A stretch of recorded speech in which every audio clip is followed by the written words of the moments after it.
তৃণমূল থেকে বিজেপিতে কিংবা বিজেপি থেকে তৃণমূলে যাওয়া নতুন কিছু নয়, আগেও এমনটা হয়েছে।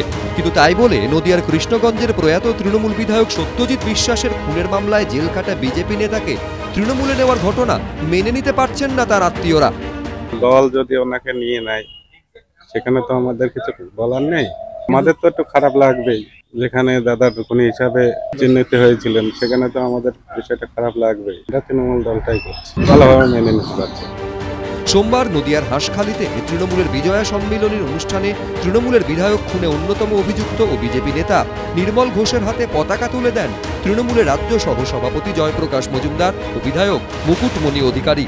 দল বদলের পর সে নির্মল ঘোষকে ভদ্র এবং সমাজসেবী বলে দাবি করছেন তৃণমূল বিধায়ক মুকুটমণি, যিনি নিজেও বিজেপি থেকে তৃণমূলে যোগ দিয়েছেন।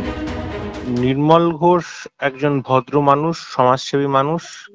যে অভিযোগ নিতান্তই বিজেপির বিভিন্ন নেতৃত্বের বিরুদ্ধে উঠে আসে, সেরকম কোন অভিযোগ তার বিরুদ্ধে কখনো ছিল না। নির্মল ঘোষ নামক একজন ব্যক্তি যে বড় মাপের নেতাও না, বিজেপির কোনো সম্পাদও না।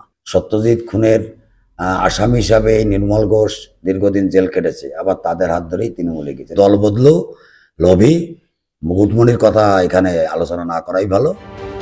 2019 সালে 9 ফেব্রুয়ারি সরস্বতী পুজোর আগের দিন হাঁসখালির মাজিদপুর দক্ষিণ পাড়ায় উদ্বোধনে গিয়েছিলেন কৃষ্ণগঞ্জের তৎকালীন তৃণমূল বিধায়ক সত্যজিৎ বিশ্বাস।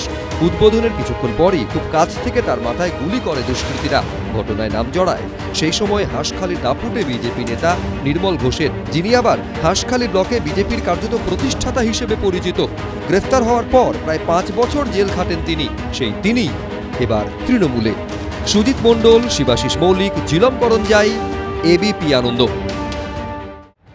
2026-এর বিধানসভা ভোট যুদ্ধে এখনো বেশ কয়েক মাস বাকি। তার আগেই শুরু হয়ে গেছে ডিজিটাল ফাইট।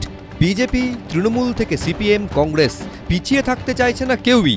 রাহুল গান্ধীর ঘৃণার পরিবর্তে মোহাম্মদ কি দুকান সোশ্যাল মিডিয়ায় সেন্সেশন ছড়িয়েছিল। শুধু রাস্তায় নেমেই নয়, কংগ্রেসের তরফে সোশ্যাল মিডিয়ায় ভোট চুরির বিরুদ্ধে মতামত সংগঠিত করার জন্য প্রচার শুরু হয়েছে। জেনজি ও মিলেনিয়ালের মধ্যে প্রচারের ব্যাপ্তি বাড়াতে ইনস্টাগ্রাম সহ অন্যান্য সামাজিক মাধ্যমে ট্রেন্ডিং মিম, রিলস, স্ট্যাটিক পোস্টের মাধ্যমে প্রতিপক্ষের বক্তব্যের অসঙ্গতি তুলে ধরা হচ্ছে। আমরা মনে করি রোড শোজ দ্য রোড, রাস্তাই রাস্তা দেখায়, এবং কর্মী রাজনৈতিক নেতা যদি রাস্তায় থাকে তাহলেই মানুষের আসল দুর্দশার কথা তারা জানতে পারেন। আর ডিজিটাল সিস্টেম যদি তাদের সঙ্গে থাকে তাহলে যে রাজনৈতিক রিচ করার যে রাস্তা তা আরো অনেক প্রশস্ত হয়। এরই সঙ্গে বিধানসভা ভোটের আগে থেকেই নিজের ও প্রতিপক্ষের অবস্থা যাচাই করতে সমীক্ষা করাও শুরু করে দিয়েছে রাজনৈতিক দলগুলো। তাদের নিযুক্ত বিভিন্ন সমীক্ষক সংস্থার কর্মীদের ফোন পাচ্ছেন ভোটাররা।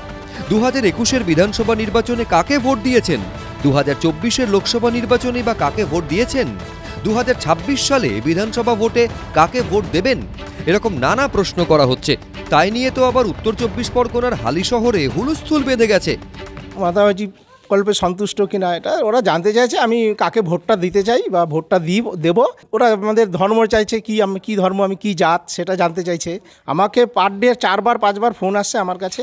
আপনার নাম কি, আপনি কাকে ভোট দিচ্ছেন, আপনি কোথায় থাকেন, আপনার তোমার জাত কি, আপনি কতদূর পড়াশোনা করেছেন, আপনি কাকে ভোট দেবেন, কিংবা আপনাদের পরিষেবা কিরকম চলছে। তৃণমূল বলছে বিজেপি ফোন করাচ্ছে, আবার বিজেপি বলছে তৃণমূল। এখানে দেখা যাচ্ছে জিজ্ঞেস করছে আপনি কোথায় ভোট দিয়েছেন, সেটা ওনাদেরকে জানাতে হবে। অবশ্যই এরা বলছে, লাস্টে গিয়ে বলছে তো সেন্ট্রাল থেকে করানো হচ্ছে ফোন, এবং সেন্ট্রালি একটা সার্ভে করানো হচ্ছে। অবশ্যই বিজেপির কাজ এটা।